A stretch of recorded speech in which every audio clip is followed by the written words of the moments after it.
Hello, BookTube. It's a bright, sunny Saturday here at the end of November in Boston. Not a cloud in the sky, and it's not freezing cold. And that might seem like a perfect time for me to give you a TBR of some kind. I'm always giving you TBRs on this channel. However, these days, I noticed that it is easier for me to tell you what I'm not going to be reading than what I am going to be reading. Like, for instance, it's Nonfiction November, which means that aside from our fiction read-alongs, in November, I'm only reading nonfiction. Nonfiction November is, I'm sure you already know, this is a BookTube event started by Olive at A Book Olive that encourages the reading of nonfiction. It's a blazing success, been around for years. Every year I see more and more people giving testimonials to the fact that the Nonfiction November really helped to nudge them to read nonfiction. Something that most people have always wanted to do. They just don't know where to start, or they lack the encouragement that is all around us for reading fiction. So in November, I might be tempted to read gratuitous fiction, but I will not be. I will not be doing that. So, for instance, I will not be reading The Expanse 1, 2, and 3, the first 3 volumes in the Expanse series by James Corey. These are this is a box set, and these are the basis for a very successful TV adaptation that's on I don't know how many seasons, and the series has gone on. The series is now a big deal, you know, the usual thing, the hardcover release, and then half a year later, the paperback release, lots of fans, lots and lots of advance activity, release dates, and all that sort of stuff. But it didn't start off that way. It started off as sort of, I mean, high profile, yes, but not that high profile. No one knew how popular it was going to get, is what I'm trying to say. So the first 3 books came out in paperback originals. And the publisher, Orbit, is changing that. They're rectifying that this month. In fact, it's probably out already. I saw listings for a hardcover box set of these 3 volumes that had movie cover artwork all over it. And when I saw that, I thought, okay, well, you should contact Orbit.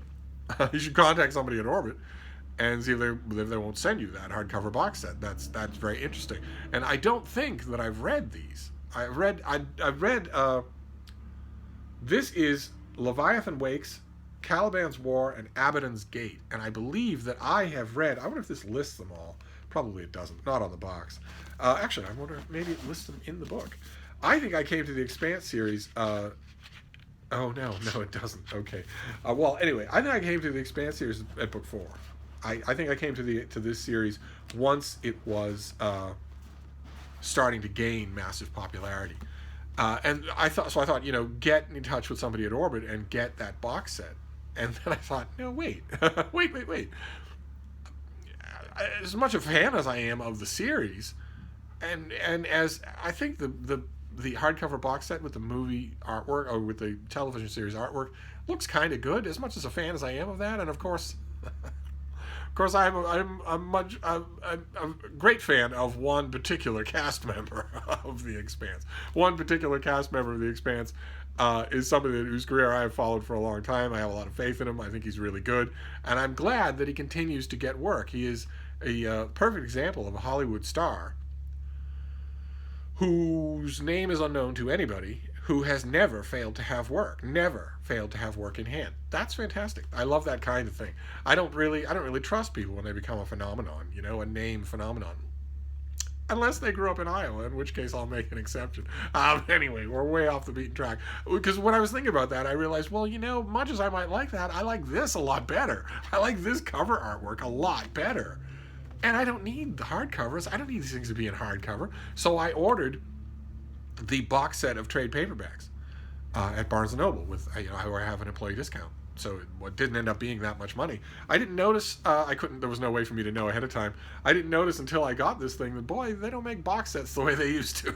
This is basically just stronger version. This is folded. It's not even a box. It's just some cardboard wrapped around the books. I'm pretty sure that if I took all 3 books out, the so-called box would collapse. So that's a little bit disappointing. But I didn't actually get it just for the box. But this is a perfect example of something. Look at how enticing those look. But it's a perfect example of something that I'm not going to be reading in the month of November, because it's fiction.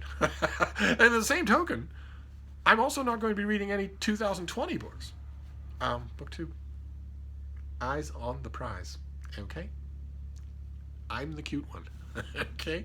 Somebody is tired because we spent an hour outside with her screaming her head off at every single person in the world. Totally ignoring squirrels, totally ignoring cats, totally ignoring dogs, but screaming her head off at all humans. Come over here and pet me! Come pet me! Anyway. Fiction's not the only thing. There's also 2020 releases. I am not reading any 2020 releases. I am in a neck-and-neck, desperate struggle with 2019 releases because my goal, as I've mentioned on this channel before, and probably you all think I'm a lunatic for saying it, is that I would like to stay with my nose just barely above water for 2019 mainstream American publishing releases for all of the categories that I read, which is a lot. It's 16 or 17 categories. I would like to stay current with that instead of that feeling that most readers have where they think, oh, there's so many books coming out, I'm just swamped, I'm buried, I'm drowned. I want to see, this is like my 10th year in a row where I do not have that feeling because I am working hard to stay current with all of the new books in my categories in American publishing. And I'm really close. I'm feeling good about it. The numbers are good. So I'm not gonna louse that up in November and December by starting to read 2020 books. There'll be plenty of time for 2020 books when 2020 gets here. So for instance, I will not be reading this, which is an April release. This is by Watt Key, and it's called Beast, Face to Face with the Florida Bigfoot. This is a YA novel about a little boy whose family is upended because they encounter a giant Bigfoot-like creature in Florida. This is part of, I think, this is, it's from Farrar, Straus and Giroux, but I believe that it's part of a little Florida-related sub-thing that they're doing. Watt Key has done a whole bunch, but I believe, okay, there's no designation for this, so it might not have one of its own. But there's another book in this series that's coming out about sharks by Randy Wade White, who's a great Florida writer for adults. And this is a YA book about the Florida Bigfoot that I will not be reading because it is 2019. Same thing with this next one, Ezra Klein. A lot of you will know this name. A lot of you will recognize that face. He is a familiar talking head pundit on cable news TV. He's also an award-winning editor and blogger of American politics. This is Why We're Polarized. This is his new book on the modern era. Every single talking head, every single person who can do it, is going to write a book about what we now perforce call the Trump era. Every single one of them is going to do it. And they won't all be bad. I'm not saying that at all. I'm not brushing them all with that same paint. A lot of them are opportunistic cash grabs, but some of them will not be. Lawrence O'Donnell, for instance, the host of The Last Word, has written serious works of history, and they're very good. I wouldn't be surprised at all if his next book is about this era. I wouldn't be surprised at all. Anderson Cooper, same way, everybody. And this kid is really talented. The way he thinks about politics is very challenging, very interesting.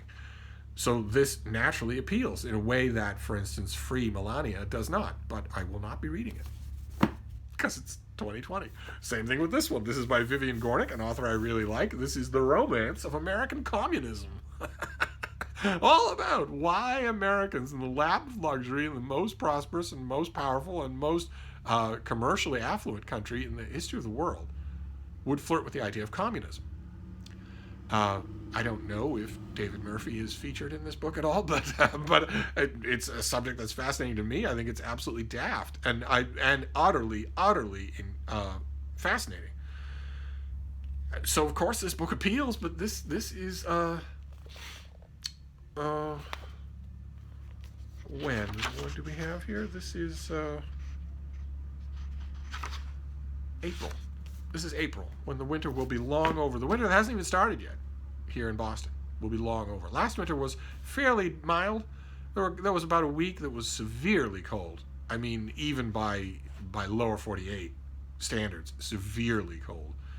But there was hardly any snowstorm. There were no blizzards. There was nothing like no day long or days long, weeks long deluges of horrible winter weather.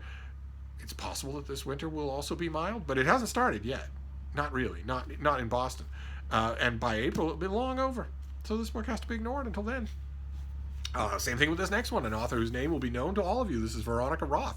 Only this is not a YA novel. This is allegedly an adult novel, The Chosen Ones, that takes the chosen one cliche of YA fiction and inverts it just a little. This book starts after the world-threatening apocalypse that was only averted by the efforts of a group of chosen ones.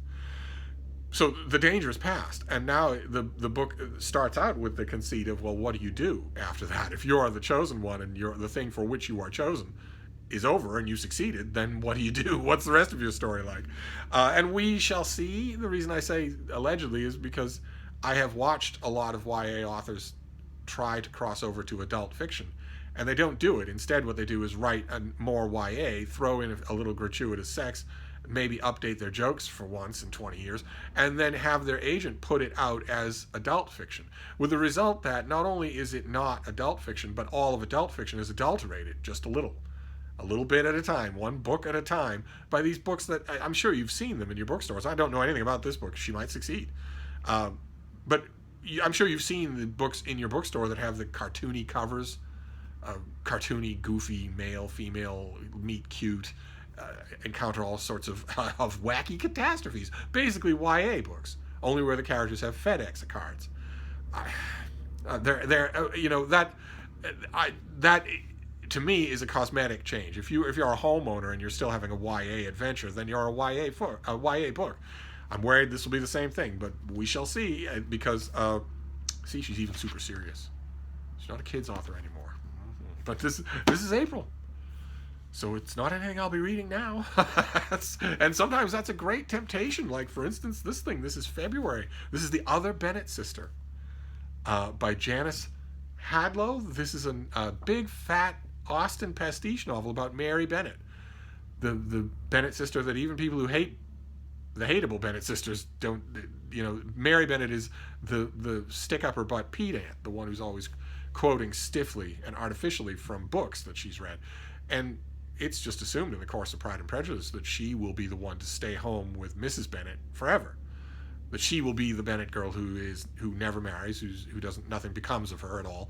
And as a result, she's been a favorite lightning rod for novelists, including, who am I thinking of here? Colleen McCullough, the author of The Thornbirds, wrote a novel about Mary Bennett. Lots of people have written about Mary Bennett, telling us what happens to her, and this is another one of those things. A huge thing coming out in February.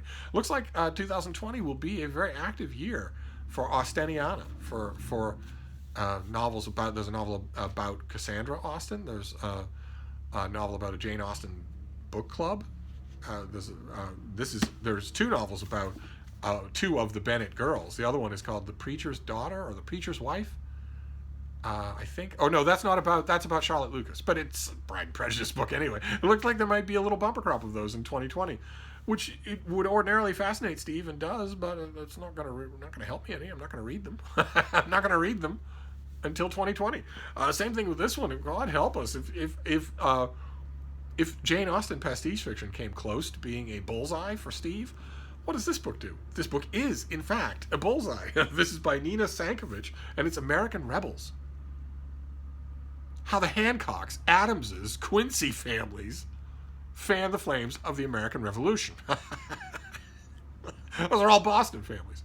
And that's what this book is about. This comes out in March, and it explores the roots of rebellion in an entirely new way, looking closely at the central figures in American history: John Hancock, John Adams, Josiah Quincy Jr., Abigail Smith, and Dorothy Quincy Hancock.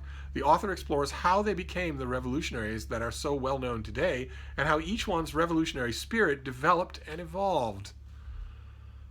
I can tell you how each one of those five people's revolutionary spirit developed. I can't say about evolved, although largely that too, but I can tell you how it developed. It developed by Samuel Adams, who's not one of these people because nobody knows his name, because wasn't a president, didn't have a famous signature or whatnot. But nevertheless, this thing comes out in March.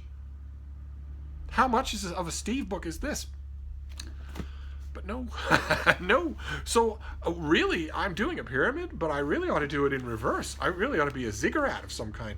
American Rebels, the other Bennett sister, Chosen Ones by Veronica Roth, The Romance of American Capitalism by Vivian Gornick, an author who cannot do wrong.